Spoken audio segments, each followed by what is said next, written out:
capítulo 25 do livro de Atos continua descrevendo a vida de Paulo como prisioneiro. Nesta seção, a Bíblia revela que Paulo tinha sido mantido sob custódia por 2 anos. Tendo Festo percebido que algo não estava certo na insistência dos judeus em querer que Paulo fosse julgado em Jerusalém, ele lhes disse que Paulo ficaria em Cesareia, e se eles quisessem prestar queixa, eles poderiam vir até ele nesta cidade. As acusações eram falsas. Festo percebeu isso e viu nelas o ódio veemente que os judeus tinham por Paulo. Mas tentou um acordo, perguntando a Paulo se ele estaria disposto a ser julgado pelo Sinédrio. Paulo sabia que esta seria uma sentença de morte, pois eles já haviam conspirado para matá-lo antes, quando ele estava em Jerusalém. Então, como cidadão romano, Paulo apelou para César. Se um cidadão romano sentisse que não estava recebendo justiça em um tribunal provincial, ele poderia apelar para que o próprio imperador ouvisse o seu caso. E Festo aceitou o pedido de Paulo. Mas enviar Paulo a Roma não era tão simples. As acusações contra um cidadão romano tinham que ser acompanhadas de uma carta claramente escrita descrevendo as acusações, e Festo estava com dificuldades para acusar Paulo.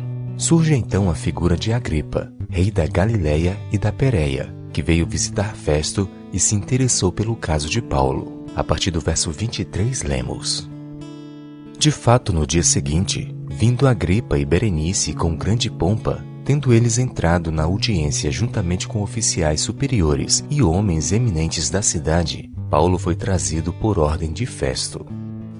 Preste atenção nos contrastes.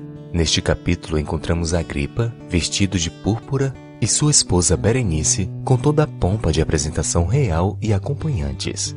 Em seguida vem Festo, vestido com a cor escarlate do governador, e a comitiva de comandantes da cidade surgem atrás dele com suas armaduras reluzentes.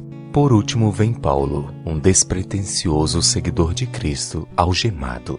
Porém, a verdadeira grandeza aos olhos de Deus não estava nos homens vestidos de riqueza, mas no apóstolo fiel, revestido de coragem e de verdade. Apesar das correntes nas mãos, Paulo era quem realmente estava livre.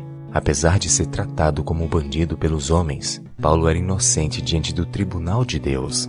Apesar de estar sozinho diante de seus juízes romanos, Paulo tinha ao seu lado todo o exército do céu acompanhando seu caso. Apesar de ser enviado para Roma para ser julgado pelo imperador César, a vida de Paulo estava segura nas mãos do imperador do universo, Jesus Cristo.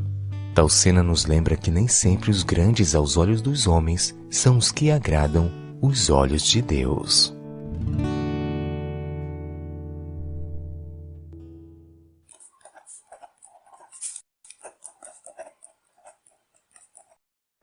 Vem estudar medicina aqui.